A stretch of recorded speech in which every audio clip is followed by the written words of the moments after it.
Hey, what's up, everybody? BDF 44 coming at you another video. All right, as I promised, got a chance to get in there and just get a little bit of that cool air that was in that Subway. The lady was very nice, made me a 6-inch sandwich, to be honest with you. I know normally Subway for me, foot long every time, but lately, as you guys know, my body hasn't allowed me to really eat. I don't know if I've told you guys specifically this, but my body hasn't really allowed me to have a full meal in about 3 days. Even before the sheriffs came, I was starting to have real stomach issues, and they haven't subsided really. This morning was a bit better, but not 100%. And to be honest with you, I wasn't able to eat what I normally eat this morning. So it's one of those situations where I think I'm hungry, but to be dead honest with you, my stomach still feels very full. And so I know I'm not 100%, but it's tricky for me. I hear that car. There you go. Them instincts get to kicking in when you walk in front of stuff you can't see. You can hear it though. Use all your instincts. Anyway, definitely wouldn't be able to hear me while he was riding by. But yeah, man, it's one of those situations where I just wanted to give myself something different because I don't think I'll be able to eat a foot long because I ain't gonna be able to refrigerate it. So you get the 6-inch, get some chips and call it a day. Drink water. I don't need no soda. And tried a brand new type of sandwich. I don't even know, a Mexicali sandwich, I think, with some sriracha sauce. That sriracha sauce is gonna kick my butt. I already know it. But I told myself I was gonna get something to eat, and I did. Subway got more expensive too. $10 for a sandwich and some chips, but I'm not mad. 6-inch at that. Imagine what a foot long probably cost. Probably 20 bucks. But nevertheless, that's where we at, man. I'm feeling blessed, feeling good. Ain't got no complaints about what's going on. I took care of everything within my control. And now we just let the Lord do what he does, man. Don't do nothing to make him mad. You know what I'm saying? Don't do nothing that would otherwise put him in a position to want to not give me the blessing that I'm asking for.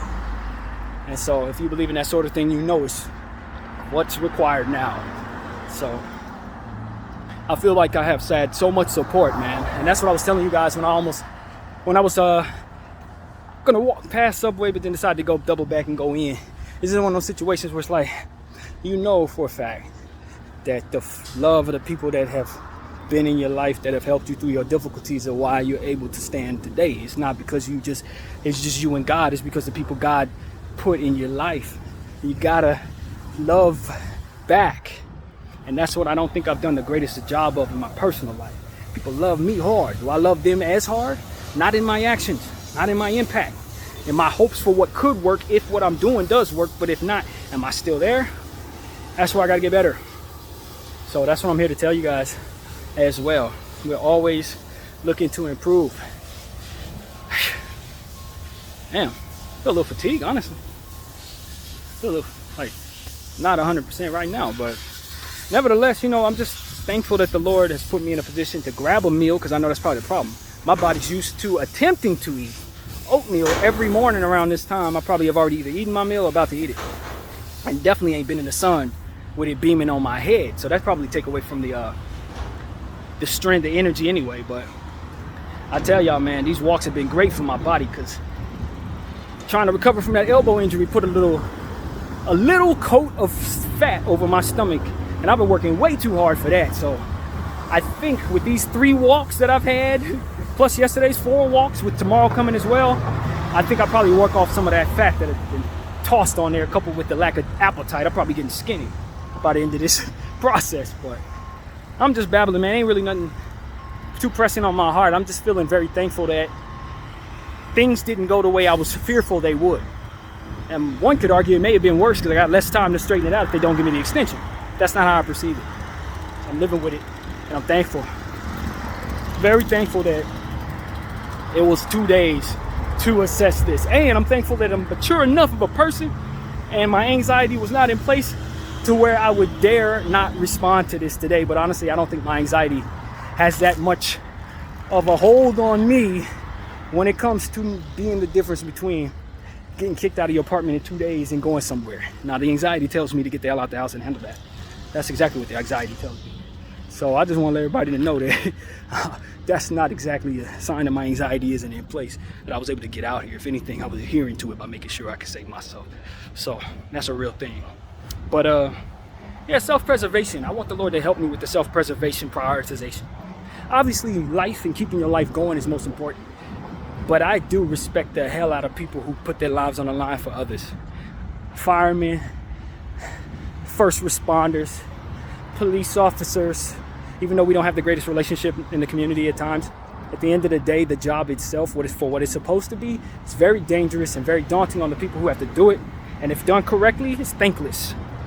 Thankless. And so I do want to thank all of the police officers out there who don't look to do wrong, but do look to be fair and put their lives on the line every day for the betterment of our safety all over the world, not just in this country.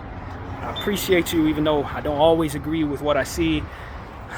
It's not about what I see, it's about the fullness of what you're about. And I want you to know I got love for you on a human level, and I hope that you got the same for myself. That's from the heart too, man. I don't think I've ever said anything like that out loud, because a lot of times the relationship is so bad between people, black folks here in LA, or yeah, I'll say LA, I'll zero it in on us, versus how we view the law enforcement. But when you've had enough good law enforcement people help you along the way, help your mother along the way, you just know that there's a balance to be had. When you get closer to God, you know that ain't no uniformed anything. There's good and bad everywhere. And you got to acknowledge the good if you want to be acknowledged as good. And so that's what I want to say, man. There's a lot of people, workers right now, they're fixing the street, making it safer for us. I love what they do, man. I appreciate their work, and I hope they're able to get increases on their pay. That's what I'm on. If they getting 60,000, let's shoot it up to 80, Lord. Can we do that? If they getting 80, can we notch it up to 120? Which way should I go, fellas? I can step over, no problem. Thank y'all, man. Appreciate you. But that's what it's about, man. It's about appreciation. What I want people to understand, and you watch me, is that I know that I'm not able to do everything you do. People who do skyscraper cleaning, I cannot do your job. People who embalm the unalived, I cannot do your job. People who shovel dog doo-doo, can't do. Like, there's certain things I just know I can't do. Not just because of the intellect of it all, like a doctor or rocket science, something like that, but just people who have jobs that I don't have the stomach to handle. I want to salute y'all right now. It's the time I get a chance to really show you guys that I got a lot of love for you. And I want you guys to know that there is love here for you. That's what it is. It's not all angst. When we sit down and break bread with people that we trust, that is for real. We'll go to bat for you. And I say we're in the black community and the brown community, because I think I have a right to acknowledge that they feel the same way based on knowing so many people very, very closely and intimately in my life. If you treat good people right, they'll treat you right no matter who they are. And so that's how I feel about it. I think our communities want to get along with those folks to the betterment of whatever it is we can. I think we would like to not be so fearful of one another, if at all possible. And granted, I'm from LA. Politics don't allow for none of that, but I'm a civilian. And so I can acknowledge that there is good and bad everywhere, including the police force, lawyers, doctors, well, of course doctors, but you know what I'm trying to say. Anybody that would otherwise be pointed against us in any way, in any scenario. There's good to be found within their field if we just have an open mind about not thinking everybody gonna be the same way just because they all line up on the same side. A lot of them may, not everybody. And I know that firsthand because my mother used to be a police officer. So my uncle, you know. And I've still had harsh things to say about things that I didn't like within the police force over the years on this channel. I don't want people to think that I'm exempt from telling the truth about myself in that way. But it's not one of those relationships where I only see the bad. And I want people to know something. This is important. This is very important to me. I ain't speaking nothing into existence, but I'm saying this. Whatever happens in my life, if for some reason, I don't even want to say that. I don't want to say that. But the point is, no matter what happens in life, I don't want anybody to think that my opinion on this sways. It does not. Not if I'm thinking clearly. Trauma can make you change your whole spirit. Embedded pain can make you change your entire way of looking at yourself and everything else. But as long as I'm who I want to be, I feel this way. I think there's good and bad everywhere.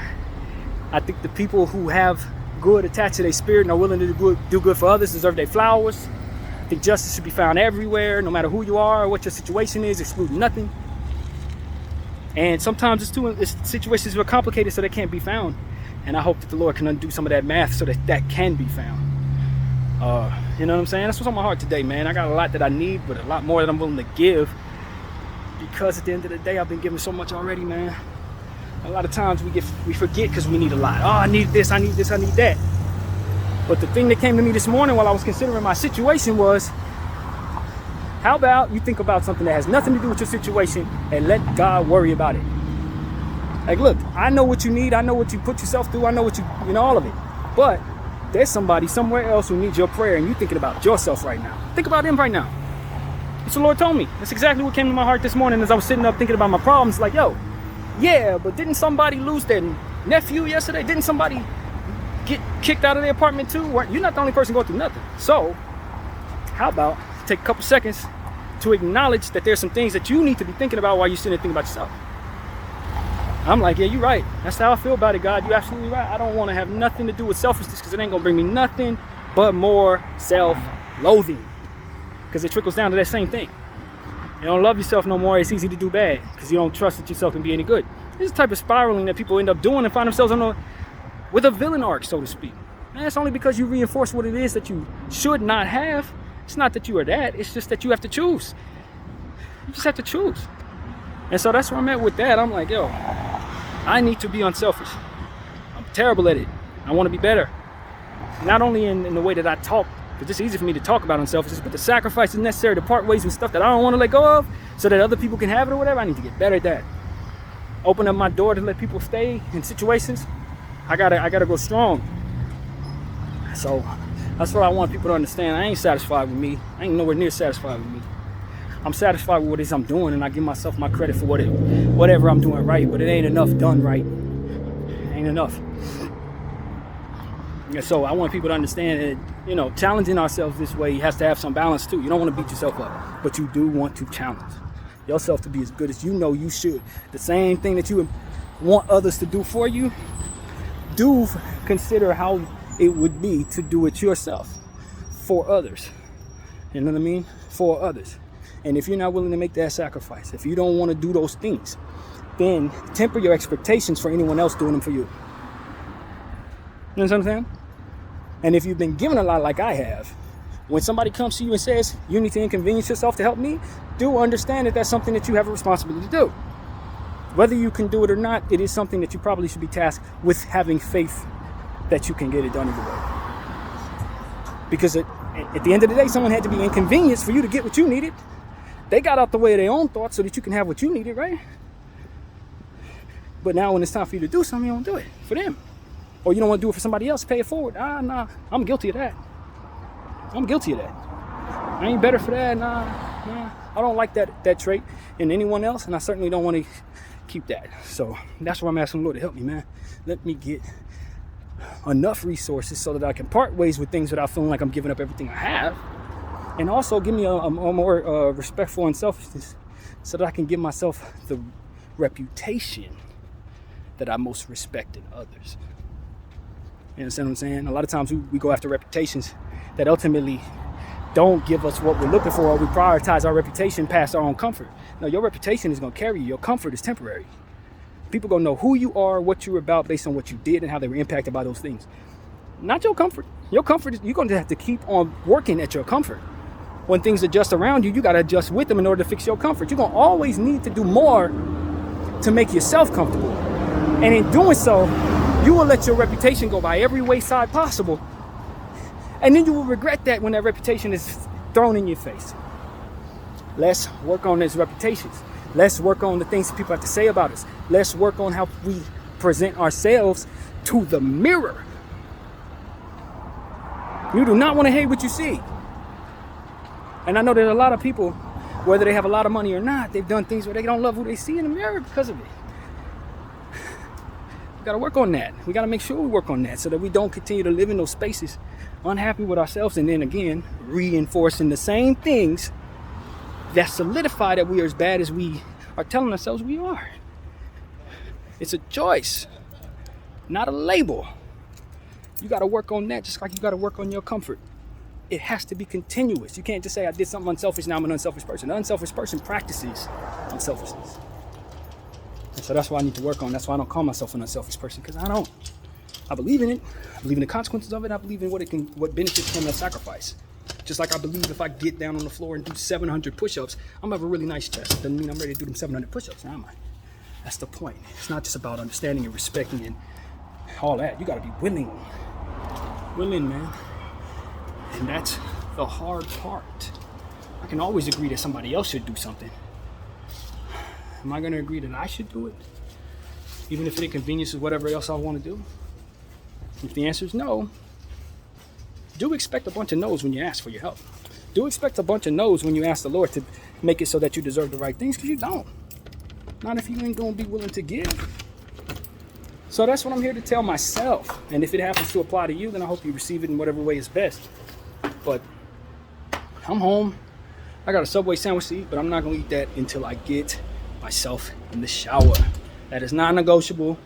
That shower is more necessary than anything in the world. So I'm gonna go take that. My name is BDF 44. I thank you all for watching.